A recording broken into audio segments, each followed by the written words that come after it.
Interruption, but I'm Mike Wilbon. Tony, a store owner has video of a shoplifter stuffing a chainsaw down his pants. I ain't buying that. Tony Kornheiser, here's what you don't want to hear. You don't want to hear that. You don't want a rogue lithium battery situation. I don't believe it. I watched it.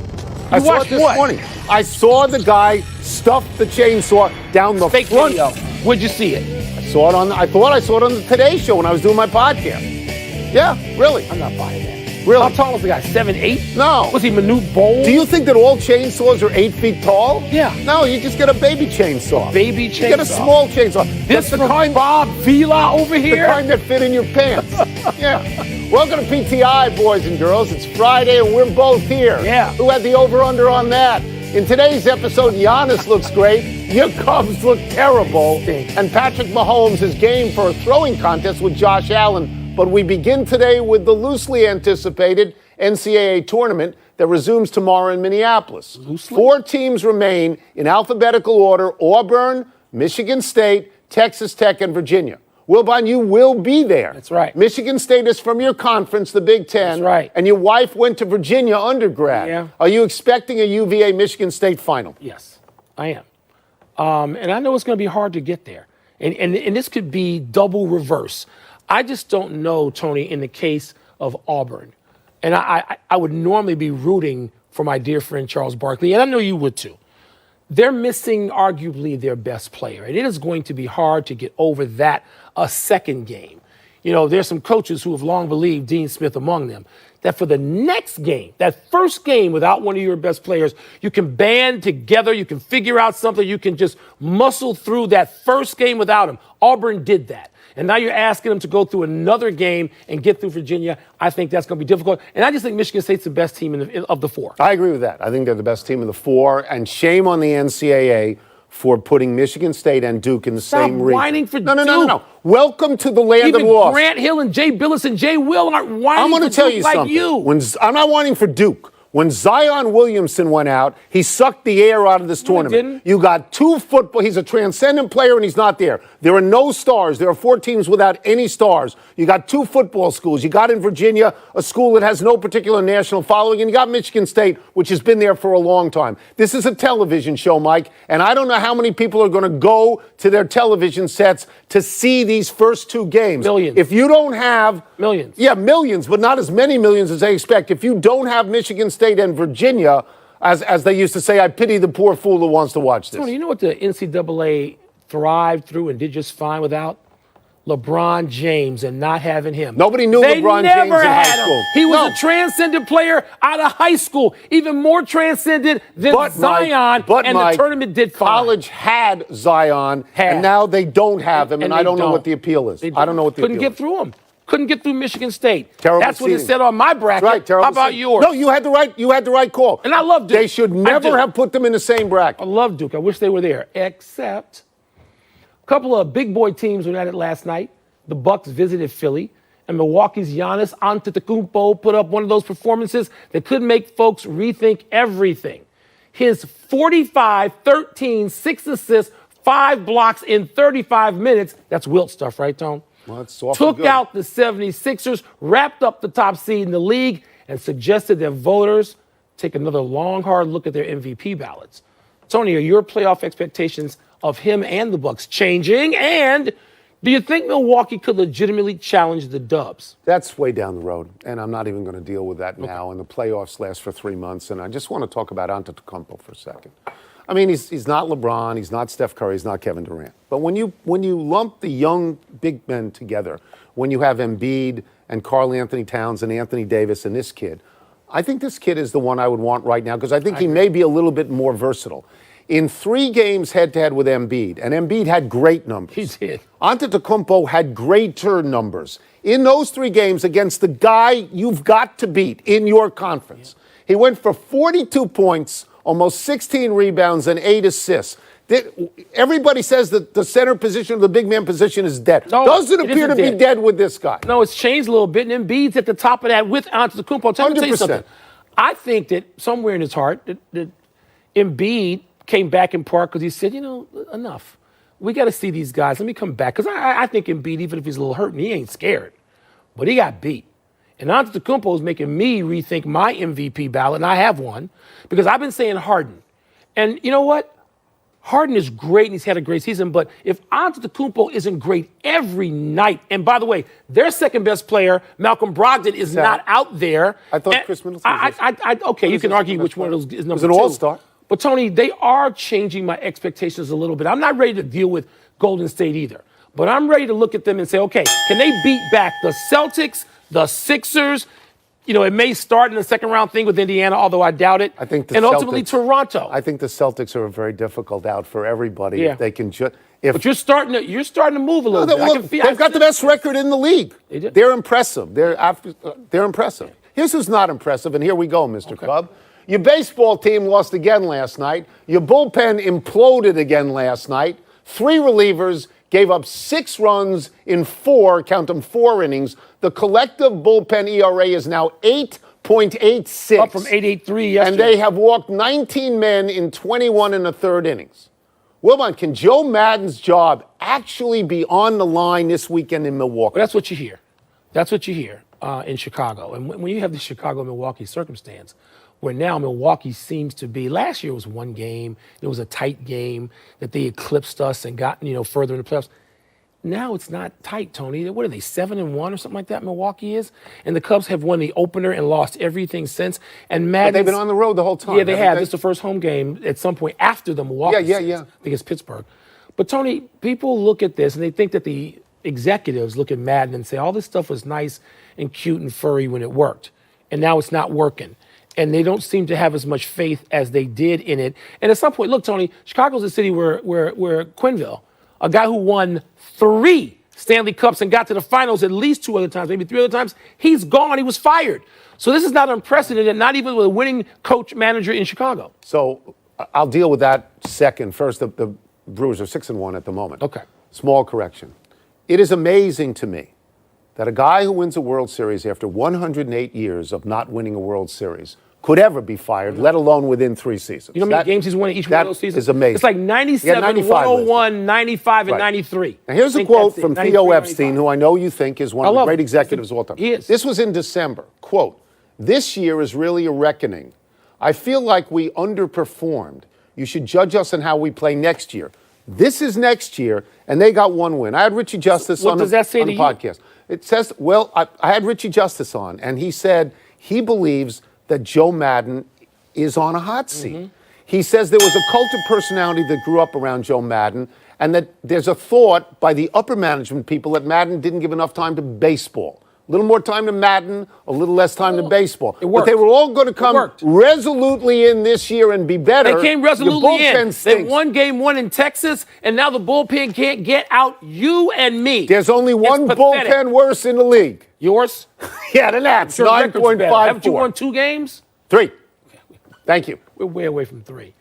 The only reason we ever talk about the Orioles in recent years is to make fun of them, which brings me to Chris Davis, the one-time All-Star still being paid like a slugger. Slump doesn't even begin to describe the downward spiral that has led to him going 0 for 17 this season, 0 for 38 dating back to last season, boos from the home fans in Baltimore when he strikes out, standing ovation for his replacement. Baltimore manager Brandon Hyde says he'll stand with Davis, pick his spots, but keep him in the lineup when he can. Tony, is the rookie manager right to stand by his slugger? Rookie manager has no standing whatsoever. Nobody has ever heard of this guy. Look, we've been to a lot of games in Baltimore. They are not a hypercritical crowd. No. When they turn on you like this, you have to listen to that. This may well be over. For all the money that he is still owed, like $70 or $80 million. $23 million a year for the next 4 years, including this one. Whatever he is owed, you have to eat some of that. You may have to eat most of that, but it becomes, after a while, a mental health issue. You got to get this guy out of there. This is when you're cheering pinch hitters for your ovation, not just cheering them. This is a bad circumstance. I would remind people, Chris Davis in 2013 hit 53 homers, 138 RBI. He hit another season of 38, another season of 47, and 117 RBI. Yeah. He can't make contact. Okay, wait a minute.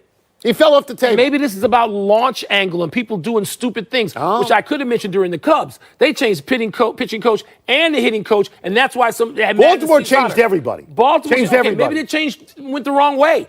You mean to tell me that a guy who hit that many home runs and earned this contract now just forgot how to hit? I don't know if he forgot how to hit. I say you look at something like that in a city like Baltimore, which is not Philadelphia. It's not. New York. And the best thing for everybody concerned now may very well be for Chris Davis to find another place to play. Don't you think? He has a lot of money to eat. A lot. Got to eat most of it.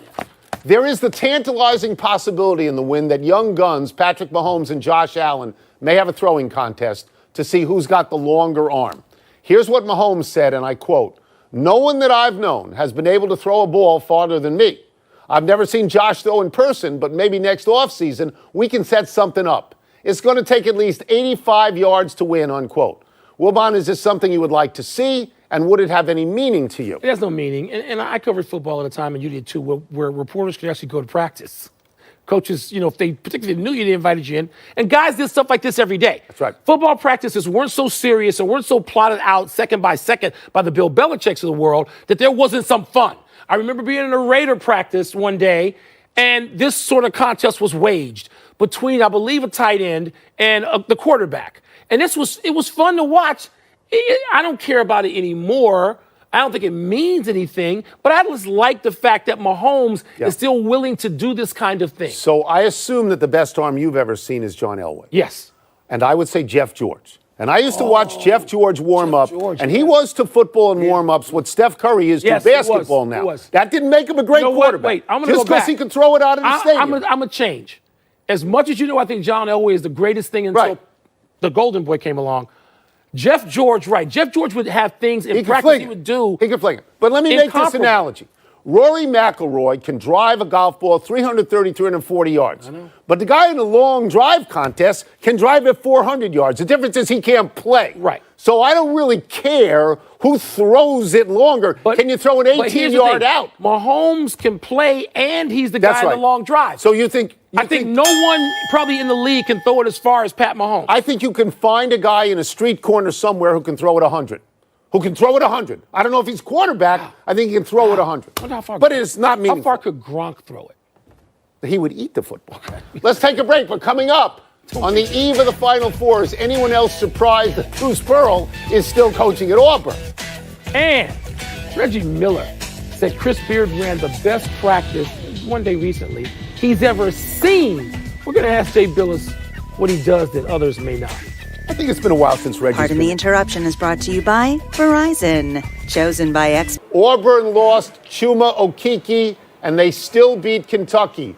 Is this a one-shot deal, or can they sustain that without him? Well, they can sustain it, but it's going to be really difficult because Chuma Okeke was their best defender and certainly their most versatile. They could put him on anybody. And look, without Chuma, they wound up giving up, 28 points to P.J. Washington. So they still wound up winning the game. But he would have been a perfect defender to put on DeAndre Hunter of Virginia, who's a lottery pick, and is going to be the most difficult matchup for Auburn. So without Chuma, they lose a shooter, they lose their best defender, and they lose a guy who's an excellent rebounder at both ends of the floor. That's losing a lot, Tony. Seems that way. Losing a lot. Virginia, Jay, as you know, is very deliberate. Auburn is up-tempo, to say the least. Does anybody have an advantage when it comes to tempo, and could you see one of those teams forcing its will on the other? Yeah, I think it's more likely, Michael, to be Virginia. It's sort of the old axiom that it's easier to slow a game down than it is to speed one up.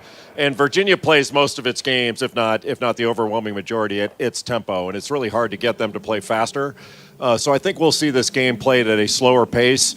And one of the things about Virginia that's really interesting is Virginia plays this pack line defense. It gets a lot of discussion about it. But one of the things Virginia does, when they put up a shot, they send 3, sometimes 4 guys back in transition. So it's hard to get a quick score against them going the other way. The problem is they're going to have to get back and defend the 3-point line, which is a little bit differently. Usually they're defending the basket and building out. They gotta start at the 3-point line, then build back in. Jay, just about a year ago, it looked like Bruce Pearl could certainly lose his job at Auburn. What do you think he's thinking now? I think he's thinking that he needs to take advantage of this, that Bruce Pearl has had a lot of things go on in his career, all the way back to the Deion Thomas stuff when He was an assistant to Tom Davis, and they had the accusations and the tape with Illinois and cheating and all that business.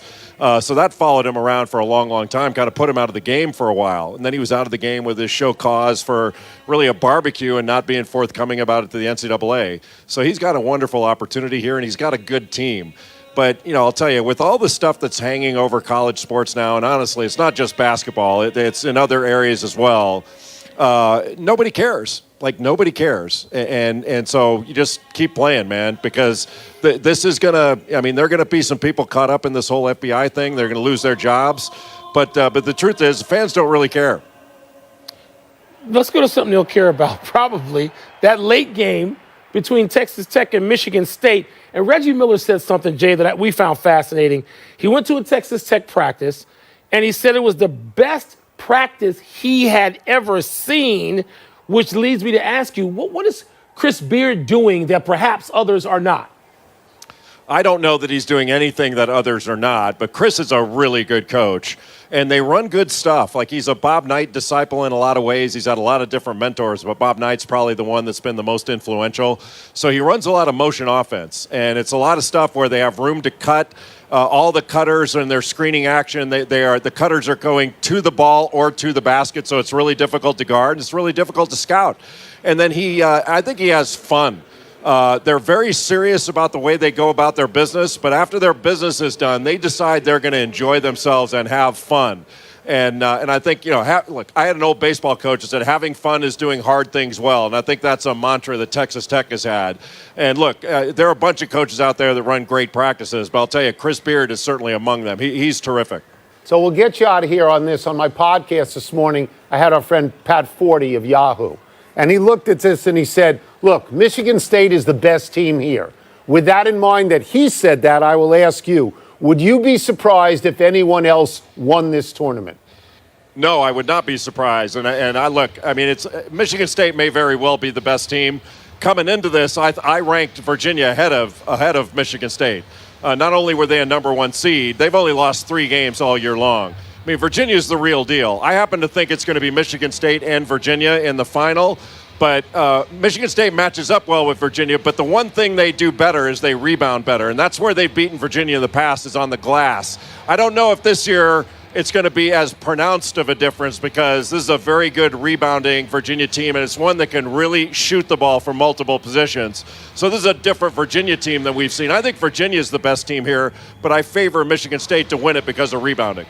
Thank you very much, Jay. Thanks so much, Jay. Appreciate it. Nice tie. We'll See wait you to see tomorrow. what you unveil during the tournament and how pricey that is. Let's take one last break, but still to come, the New York Jets get new uniforms. Wilbon will tell you whether they are a fashion do or don't. They're not like Billis ties. Come on.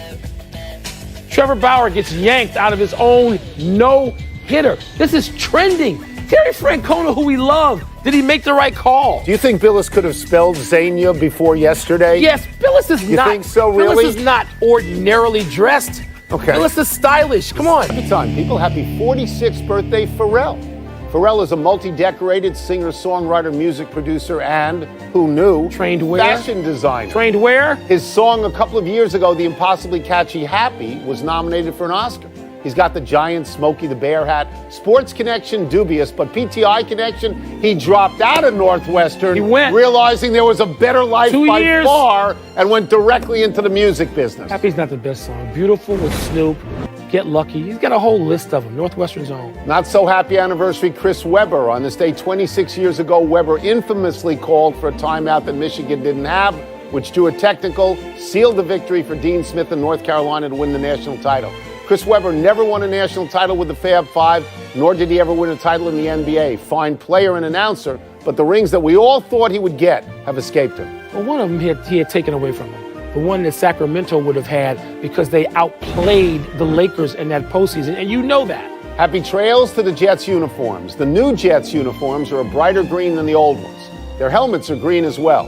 As someone who grew up loving the Jets and respecting the classic simplicity of their uniforms, these new uniforms stink. They do stink. Honestly, Joe Namath wore a white helmet. There's no highlight in the franchise's 60-year history other than Joe Namath wagging his index finger. Why are you going to green helmets? That looks like the green version of what the Cleveland Browns are doing. That's hideous. One era, Get out. Wilbon. Joe Madden's win totals with the Cubs, 97, 103, 92, 95. You going to fire that guy, really? I didn't Big say I was finish, firing here we him. go. Let's do it. Gary Stackhouse agreed to a 6-year deal to coach Vanderbilt. Does that make sense? I think Jerry Stackhouse is going to be a terrific coach. Six I is do. a lot. Trevor Bauer got pulled after throwing 7 no-hit innings. He was okay with that. Are you? 117 pitches. If he's okay, I'm okay, but I would rather see him stay in there. Josh Rosen is expected to report to the Cardinals' offseason program on Monday. Is that significant? Not really. No, not until we get through the draft to see who might get traded. Texas beat Lipscomb for the NIT championship. That's a big win for Shaka Smart. Yeah, that's what you say. It's the NIT, though, and it's against a small school. They're hanging a banner. I understand. That's a significant I thing for a guy who's rather struggled a have little the bit. NCAA, don't you Yeah, think? yes, I Women's Final Four tonight, Oregon against Baylor, UConn, Notre Dame. Who you got? Notre Dame is the trendy pick. You can have trendy. I'm going with UConn versus Baylor in the final. That's where I'm going. What about Stunning you? that UConn was a two-seed. It is stunning. We're out of time. We'll try and do better the next time, and I'm Tony Kornheiser. I'm Mike Wilbon. Have a great weekend, Knuckleheads. You can get the PTI podcast on the ESPN app or Apple Podcast. Dr. Jason Engel, you blasted the kidney stone. Shout out. Wildcats. Good job. Let's take out Arizona. PTI.